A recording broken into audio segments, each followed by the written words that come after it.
a voice fit for nursery rhymes. The Duke of Ashvere told his sister in the autumn of 1843, and then looked away, and the matter was closed. He did not hear Maren Voss sing again for 11 months. By the time he did, she had closed the Aldenmere season, taken a standing ovation from a house of 412, and been offered a contract at twice her previous fee by a man who had, 11 months earlier, not known her name. The Duke found this difficult to account for. He was not, on the whole, a man who found things difficult to account for. Aldenmere, the 4th of October, 1843. The rehearsal rooms occupied the lower east corridor of the Opera House, 3 doors past the linen store, in a section of the building that smelled of size glue and cold pipe and the particular damp that gathers in rooms used by many people for long hours in close succession. The corridor was lit by 4 gas brackets, 2 of which were functioning. The other 2 had been logged in the maintenance ledger for 6 weeks, which Maren Voss knew because she had written the entries herself in the column marked outstanding in a hand that the house manager, Mr. Druce, had once described as the clearest he had encountered in 22 years of reading other people's handwriting, which was the closest he came to a compliment and which she had accepted as such. She was 26 years old, had been with the Aldenmere Company for 4 years, and held the position of second soprano, which was an accurate description of her standing in the company's billing and an inaccurate description of her voice. She was aware of this. She had made her peace with it in the way that a person makes peace with a room that is too small, by arranging what she had with considerable care and declining to discuss the arrangement. That morning she was working through the 3rd act of the Bellini, not for performance, but for the chorus, who had been losing the entry on the 2nd repeat for 3 weeks, and who required, as Maren had explained to Mr. Druce, with the patience of someone who has explained the same thing several times before, not a conductor but a point of reference. She stood at the end of the rehearsal room with her back to the door and sang the entry twice, cleanly, at tempo, without accompaniment, and then stopped and said, "From the D-flat," and the chorus found it. She did not know that the door was open. She had not opened it. She did not know that the corridor outside it contained, in addition to the 2 non-functioning gas brackets and the smell of size glue, one Viscount Harren, who was the Duke of Ashvere's secretary and who had been sent to deliver a letter to Mr. Druce regarding the subscription arrangements for the winter season, and who had stopped walking when the singing started with the involuntary arrest of a man who has stepped on uncertain ground. He delivered the letter 11 minutes later than intended, which Mr. Druce noted and which Harren did not explain. The Duke of Ashvere arrived at Aldenmere for the first time that season on the 15th of October, in the company of his sister Lady Cesily Vane, and her husband, who was amiable and largely decorative. The Duke was 34, had inherited the dukedom at 29 alongside an estate in considerable disorder, and a grief he had not been prepared for, and had not, in the 5 years since, found a satisfactory way to set down. He was tall, economical in movement, and wore an expression that Cecily had once described as held, and which Maren Voss would later correct to set, and draw a precise distinction between the 2 words that he would not contest. He took his seat in the Ashvere box, 3rd tier, stage left, the position his family had held for 40 years, and looked at the programme and did not look at the stage until the house lights went down. The production was the Donizetti. Maren Voss was listed 7th in the programme, in the role of Ginevra, which was a secondary role, which was correct in terms of the evening structure and incorrect in terms of what happened in the 2nd act, when she sang the aria that the composer had written for a voice that could hold a pianissimo at the top of the staff without losing its center, and which not every soprano could do, and which Maren Voss did with the composure of someone for whom this particular technical difficulty had long since ceased to be a difficulty and had become instead a choice. The Duke did not move during the aria. This was not unusual. He was not a man who moved unnecessarily. But Cecily, who had been watching her brother for 31 years, noticed that the stillness was a different quality of stillness than his ordinary kind, and she filed this observation in the way she filed most observations about her brother, which was carefully and without immediate comment. After the performance, in the corridor outside the box, he said, "The Ginevra was competent." Cecily said, "Yes." He said, "The voice has range." Cecily said, "Yes." He said, "I may have been imprecise in autumn." Cecily said, "You may have been," and looked at her program and said nothing further, because she had learned 31 years ago that saying nothing further was the most effective instrument available to her. The 16th of October, Mr. Druce's office was on the upper floor above the rehearsal rooms, in a corner that received the morning light through a window whose latch had been broken for 3 seasons, and which admitted, in addition to light, a quantity of cold air that Mr. Druce managed with a folded piece of card wedged into the frame, a solution Maren had observed and not commented on. The office contained 2 desks, a cabinet of subscriber correspondence, a shelf of production scores, and a chair positioned at an angle to the door that suggested Mr. Druce had arranged it to face the room and then gradually, over years, rotated it toward the window. Maren arrived at 8, which was her habit on the days she was not called for rehearsal, because the morning hours in Mr. Druce's office were the hours in which the actual work of the company was done, as distinct from the work that appeared in the rehearsal schedule. She was not paid for these hours. She had not been asked to contribute them. She had begun contributing them in her 2nd season, when she had noticed that the subscription ledger was 3 months behind, and that Mr. Druce had the look of a man who knows a thing needs doing and has not yet found the moment to begin it. She had asked him where the outstanding entries were kept. He had shown her. She had begun, and he had not stopped her, and the arrangement had continued since then, with the mutual tacit understanding of 2 people who have found a functional equilibrium and do not wish to disturb it by naming it. On the 16th of October she was reconciling the autumn subscription renewals against the box office receipts when the door opened and Viscount Harren came in with a letter for Mr. Druce, who was not yet in. Harren said, "I can wait." Maren said, "He is generally here by past." Harren said, "I'll wait," and sat in the chair by the door with the letter on his knee, and looked at the window, and Maren returned to the ledger. After 6 minutes, Harren said, "You were singing yesterday morning, in the rehearsal room." Maren said, "I was working with the chorus." Harren said, "Yes," and appeared to consider this sufficient. At 23 minutes past 8, Mr. Druce arrived, took the letter, read it, and said to Maren, with the mild concern of a man receiving news he had half expected, "The Duke of Ashvere wishes to be introduced to the company." Maren said, "Which members of the company?" Mr. Druce looked at the letter again. "It does not specify." She said, "I see," and returned to the subscription ledger and wrote the next entry in the outstanding column, and did not look up when Harren left. The 21st of October. The introduction took place in the green room after the Tuesday performance, which was the Bellini, and which had gone well in the 3rd act for the first time that season, a fact Maren noted in the margin of her rehearsal copy, in 2 words and a bracket. The green room was warm, overcrowded, and smelled of grease paint, and the particular anxiety of people who have just performed and are not yet certain how it went, and the Duke of Ashvere stood in it with the particular indifference of a man who has attended many such rooms and found them uniformly similar, which was not contempt but was adjacent to it. Mr. Druce made the introductions.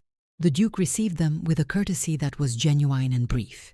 He shook hands with the tenor, spoke to the conductor for 4 minutes about the tempo in the 2nd act, and then Mr. Druce said, "Miss Voss, who manages our subscriptions and sings Ginevra," and the Duke turned and looked at her with the controlled second of recalibration of a man who had prepared a category and found it insufficient.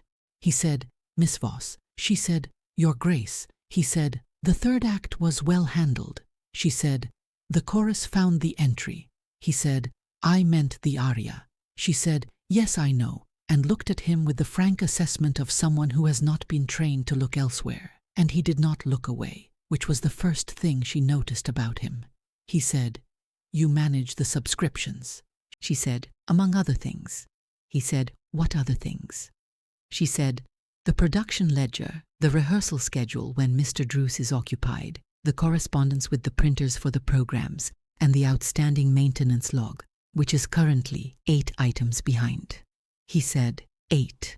She said, "The gas brackets in the East Corridor have been outstanding for 7 weeks. He said, "I see." And there was a pause, and she saw him register something and decide not to say it, and she noted the decision without remarking on it. Cesily appeared at his elbow and said, "Miss Voss, I thought the aria in the 2nd act was extraordinary, with the warmth of a woman who means what she says and says it directly." And Maren said, "Thank you." and Cecily looked between them with the serenity of a person who has seen enough to know what she is looking at and is content to wait. The 29th of October. The Duke came to 3 more performances in October. Maren knew this because Mr. Druce mentioned it, and because the Ashvere box was visible from the stage left wing, where she stood for the first act, and because she had, without deciding to, begun to note when it was occupied. On the 29th, he arrived early, before the house opened, and came to Mr. Druce's office on a matter of the winter subscription, and Mr. Druce was in rehearsal, and Maren was at the desk with the production ledger open.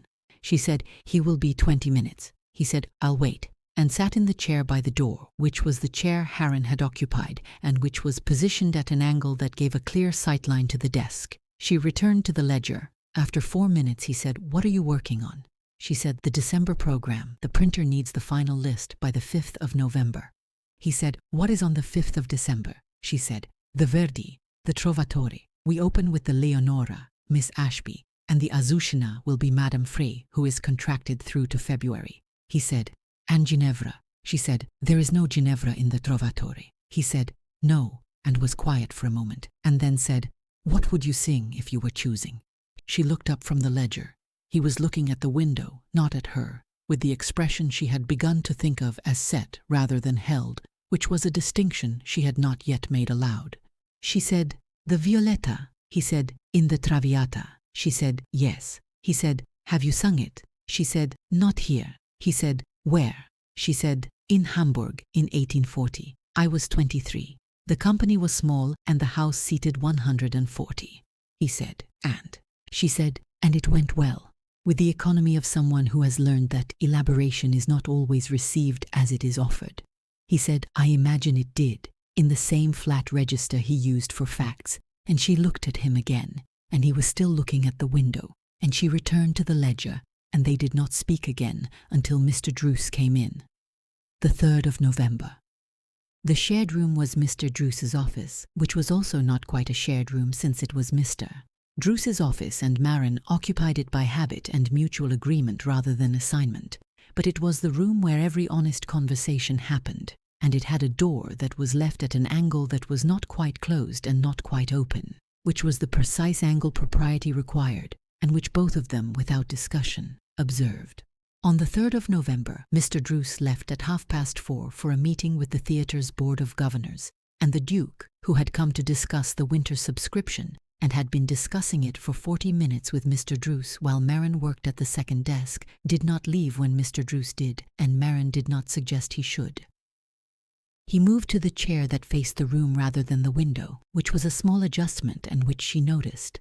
She said, "The winter subscription is 8 seats short of last year's figure." He said, "I know. I read the letter." She said, "Mr. Druce is not concerned." He said, "Are you?" She said, 8 seats is 8 seats. It depends on whether the trend continues." He said, "Does it?" She said, "I don't know yet. I won't know until January." He said, "You keep the figures yourself." She said, "Someone has to." He said, "Druce could hire a clerk." She said, "He could," and left the rest of that sentence where it was. He picked up the score that was sitting on the corner of Mr. Druce's desk, which was the Bellini, the same production, and turned it to the page that was marked with a strip of paper. The margin held 3 annotations in different hands. He looked at them. He said, "Which of these is yours?" She said, "The one in pencil." He read it. It was 4 words and a bracket. He said, "Johanna, this is about the tempo." She said, "The conductor was rushing the 3rd act. He stopped rushing it after I wrote that." He said, "Ja, did you give him the score?" She said, I left it on his stand." He said, "Without attribution." She said, "It is not my place to correct the conductor." He said, "And yet." She said, "And yet," and looked at him, and he looked at the annotation, and there was a silence that was not uncomfortable, which was the first silence between them that had not been. He set the score down with the care of someone returning a borrowed thing and said, "In Hamburg, in 1840, the Traviata." She said, "Yes." He said, "What happened after?" She said, "I came back to London. The Oldenmere had a position." He said, "Second soprano." She said, "Second soprano," without inflection, which was itself a kind of inflection, and he heard it. He said, I told my sister your voice was fit for nursery rhymes. She said, I know, Mr. Druce mentioned it. He said, I was wrong. She said, yes.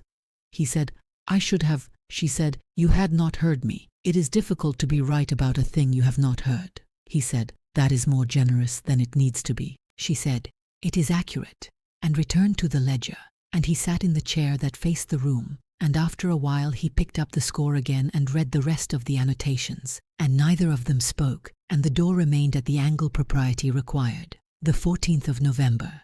The subscription gala was held on the 14th, which was a Friday, and which drew 237 subscribers and their guests to a program of excerpts and a supper in the upper hall.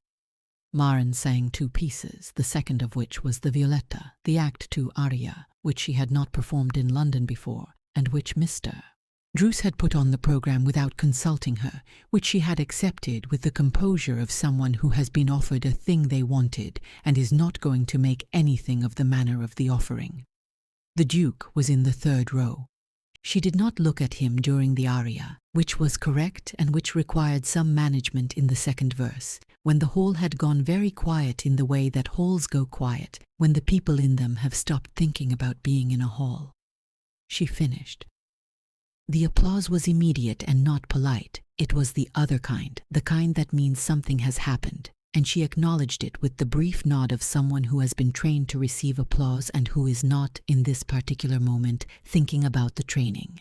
In the supper room afterward, she was standing with the mezzo, Miss Carlyle, when the Duke came across the room with the directness of a man who has decided something and is not stopping to reconsider it. He said, the Violetta. She said, yes. He said, you sang it differently than you sing the Ginevra. She said, they are different roles. He said, I mean the quality of restraint. In the Ginevra, you hold something back. She said, the role requires it. He said, and the Violetta does not. She said, the Violetta requires something else. He said, what? She said, the willingness to let the room know you are not performing, and looked at him steadily, and he was quiet for a moment, and then said, yes, that is exactly what I heard, with the air of a man who has been given the word for something he has been carrying without a word for it. Miss Carlyle, who had been standing beside Maren with the expression of a woman watching a conversation that is not about music, found a reason to cross the room, and neither of them noticed her go. The 22nd of November. The letter arrived on the 22nd addressed to Mr.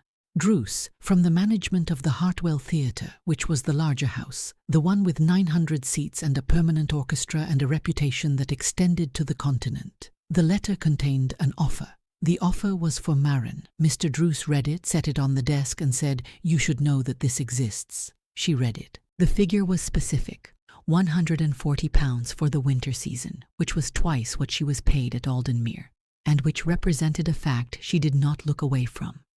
She said, when do they need an answer? He said, the 1st of December.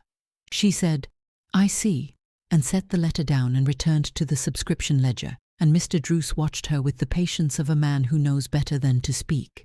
The Duke came that afternoon, not for any scheduled purpose, and Maren was alone in the office. She told him about the letter with the directness of someone reporting a fact, because it was a fact and because she had decided, without quite deciding, that he was one of the people she did not perform for. He said, Hartwell. She said, yes. He said, 140. She said, yes. He said, what will you do? She said, I don't know yet. He said, what does Druce think? She said, he thinks I should go. He said, and you? She said, I think he is probably right, and watched him receive this, and he received it without expression, which was the expression she had come to understand, was the one that cost him something. He said, the Aldenmere is a smaller house. She said, yes. He said, the Hartwell is. She said, I know what the Hartwell is. He said, yes, of course you do. He was quiet for a moment and then said, I would not want you to stay for a reason that was not, and stopped. He started again. The decision should be made on the basis of what is best for Aun, and stopped again. She said, for what? He said, for your voice. She looked at him for a long moment, and he looked at the window, and she said, yes, and closed the ledger, and he left shortly after. And the door was at the angle propriety required, and then it was not, because she had closed it.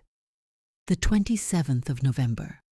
Cecily came to the Alden Mere on the 27th without her husband, which was not unusual, and found Maren in the rehearsal room working through the Act 3 Bellini again, alone, without the chorus, which was unusual.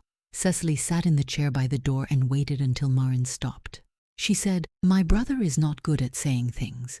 Maren said, "I know." Cecily said, "He has been not good at it for 5 years since our father died, and he inherited everything at once, including the parts that were not in order, and he managed it by becoming very precise about things that could be made precise and very quiet about things that could not." Maren said, "Yes." Cecily said, "He told me last week that the Aldemir subscription was 8 seats short of last year." Maren said, "7 now. We had a renewal on the 25th. Cecily looked at her with the expression of a woman who has made a calculation and found it confirmed. She said, "He does not know what to do with someone he cannot be agreed with." Maren said, "No." Cecily said, "He finds it." She paused, and then said, with the plain economy of a woman who has chosen the right word and knows it, "necessary." Maren was quiet. Cecily said, "The Hartwell is a fine house. I am not suggesting it is not a fine house." Maren said, "It is an excellent house." Cecily said, "Yes." She stood, straightened her gloves and said, "He will not ask you to stay. That is not a failure of feeling. It is a failure of practice. He has not had to ask for things." She left, and the door was open, and the corridor outside it was empty, and Maren stood at the end of the rehearsal room for a moment, and then began again from the beginning of the 3rd act. The 5th of December. She sent her answer to the Hartwell on the 1st of December, which was the deadline, and did not tell Mr. Druce what it contained until the 5th, when he opened the reply and read it and set it on the desk and looked at her.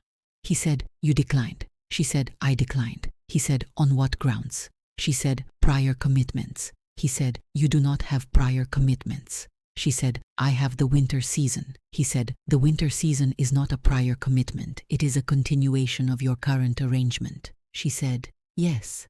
He was quiet for a moment and then said, "Miss Voss," with the gravity of a man who is going to say something careful, and she said, "Mr. Druce," with the gravity of a woman who is going to prevent him, and they looked at each other, and he said, "Very well," and returned to his correspondence, and she returned to the ledger. The Duke came that afternoon.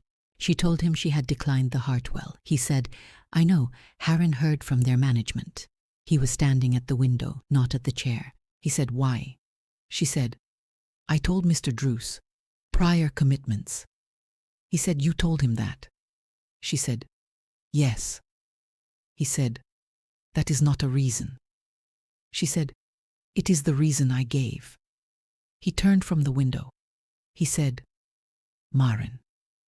It was the first time he had used her name without the title, and she had known it was the highest stakes gesture available to him, and she had been right, and the knowledge of being right was not a comfortable thing. She said, "William." He said nothing, because there was nothing to say that was not the thing he had not learned to say, and she watched him not say it with the patience of someone who has decided to wait. He said, "I am not," and stopped. She said, "I know." He said, "I haven't." She said, "I know." He said, "The estate is in order now. It took 4 years, but it is in order. The accounts are—" She said, "William." He stopped. She said, "You are telling me about the accounts." He said, "Yes." She said, "You are telling me about the accounts because you do not know how to tell me what you are actually saying, and the accounts are something you can be accurate about." He said nothing. She said, "You have been agreed with for too long. You said something careless about my voice, and no one contradicted you. And then you heard me sing and found that you were wrong, and the experience of being wrong was—" She paused and chose the word with care. "Clarifying." He said, "Yes." She said, "You are not a man who has been made to revise himself often." He said, "No." She said, "And you find it?" She used Cecily's word, "necessary." He said, "Yes," and the word was the concession, and they both knew it. She said, "Then say so." He said, "I am saying so." She said, "You are describing the accounts." He said, "The accounts are, Maren, I would like—" He stopped. He looked at the window. He said, "I would like you to remain at the Oldenmere. I would like the arrangement to be— I would like there to be an arrangement, a different arrangement. I am aware that this is," she said, "the least articulate you have been in my presence." He said, "Yes." She said, "Good." And he looked at her, and she said, "I declined the Hartwell because I had prior commitments. That is the reason I gave, and it is the reason I meant." He said, "That is not," she said. "It is the reason I am prepared to give in Mr. Druce's office with the door at the angle it is currently at." He looked at the door. The door was at the angle propriety required. He said, "I see." She said, "I thought you might." The 8th of December. The proposal arrived on the 8th in the office in the morning, when Mr.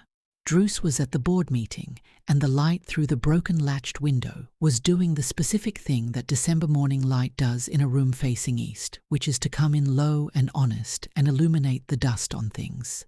He said, "I should like to marry you. I am aware that the way I am saying this is not— I am aware that it is not the way this is generally said. I have the income and the house and the position, which you know, and I am not easy to live with, I think. I am precise about things that can be made precise, and I am not good at the other kind. I have been told this. I am telling you so that you have the information." She said, "That is the least romantic proposal I have heard." He said, "Yes, I imagine it is." She said, "I accept." He said, "Immediately." She said, "Hesitation would be dishonest." He said, "Yes." And there was a pause, and then he said, "The estate is in Wiltshire. The house is large. There is a music room that has not been used in several years." She said, "How many years?" He said, 5. She said, "I see." He said, "The instrument may need attention." She said, "Most things that have not been used in 5 years do."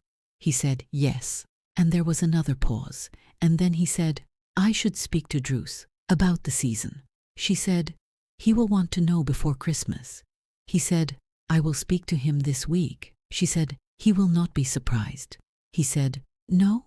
She said, "Cesily came to the rehearsal room on the 27th of November." He said, "I know. She told me she had."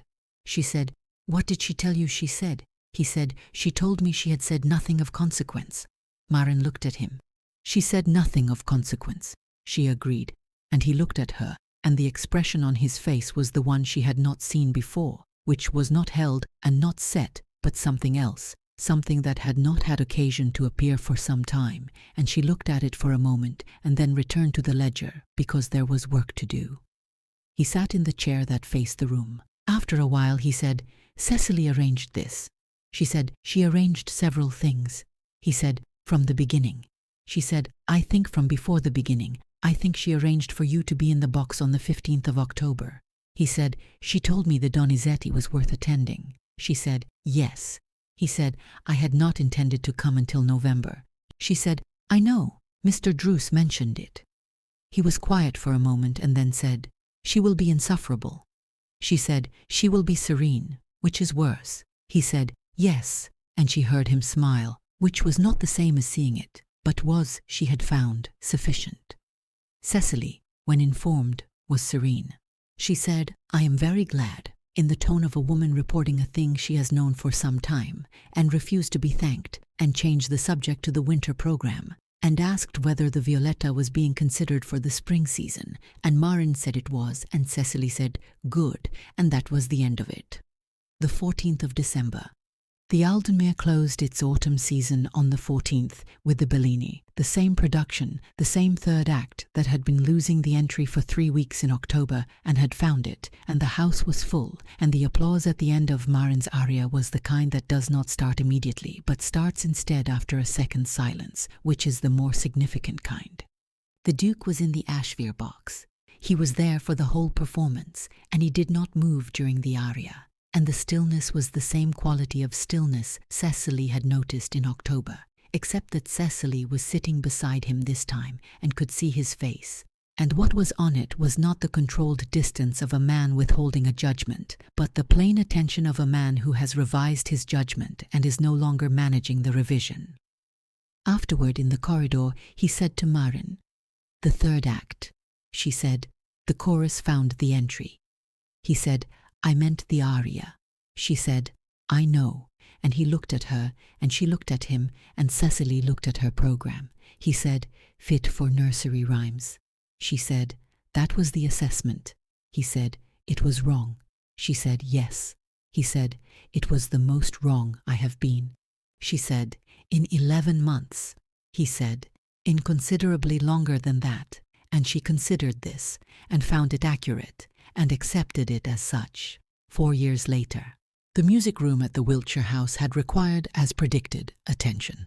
The instrument had been tuned in January of 1844 and again in March, and by the following autumn it was in the condition it had been in before the 5 years of disuse, which was good because it had been a good instrument before the 5 years, which was a fact the Duke had not known, and which Marin had established by examining the maker's plate and the soundboard, and the condition of the hammers, with the thoroughness of someone who knows what they are looking at. The library had also required attention. The catalogue had not been updated since 1838, which meant that 5 years of acquisitions were shelved without record, and Marin had begun the work of cataloguing them in the 2nd month of her residence, in the manner of someone who has found a thing that needs doing and sees no reason to wait for permission. The Duke had come into the library one morning in February to find her at the cataloguing table with the acquisition ledger open and a system of her own devising already 3 shelves in, and had stood in the doorway for a moment with the expression of a man who is being confronted with a fact that is not a surprise and is nevertheless striking, and had said, "You might have asked for a clerk," and she had said, "I might have." And he had gone away and come back 20 minutes later with a second chair, which he placed at the opposite end of the cataloguing table, and had spent the rest of the morning reading. And this had become, without either of them deciding it, their morning habit. Their daughter Eleanor was 2 years old and had opinions about the catalogue that she expressed by removing volumes from the lower shelves and placing them in locations of her own choosing, which was a system Marin found professionally unsatisfying and personally difficult to argue with, since Eleanor approached the task with the composure of someone who has considered the matter and reached a conclusion, which was a manner she had from her father. The library catalogue was, as of the 4th of October, 1847, 4 years to the day from the Duke's remark to his sister, within 11 volumes of complete. The 11 volumes were on the upper shelves, which required the library ladder, which Eleanor was not yet permitted to use, a restriction she received with the patience of someone who knows the prohibition is temporary and is prepared to wait. On the morning of the 4th, Marin was at the cataloguing table with the acquisition ledger, and the Duke was in the chair at the opposite end with a volume of estate correspondence, and Eleanor was in the corner conducting her own reorganization of the lower shelves with the systematic focus of a person who has a plan. And the light through the east window was doing what October morning light does in a room with high ceilings and old glass, which is to come in at an angle that illuminates the dust on things and makes the room look like a room that has been used by people for a long time, which it had. Marin wrote the entry for volume 412, A Natural History of the Wiltshire Chalk Downs, acquired 1843, previously miscatalogued under philosophy, and said, without looking up, 412. The Duke said, 11 to go. She said, 10. I found the pennant on the upper shelf this morning. He said, The Natural History of Quadrupeds. She said, You knew it was there. He said, I knew it was somewhere. She said, That is not the same thing. He said, No, and turned a page, and Eleanor placed a volume of sermons on top of a volume of cartography with the confidence of a person who sees no distinction between the two, and the October light moved across the cataloguing table, and the ledger was nearly full, and the room was warm, and no one said anything further for some time.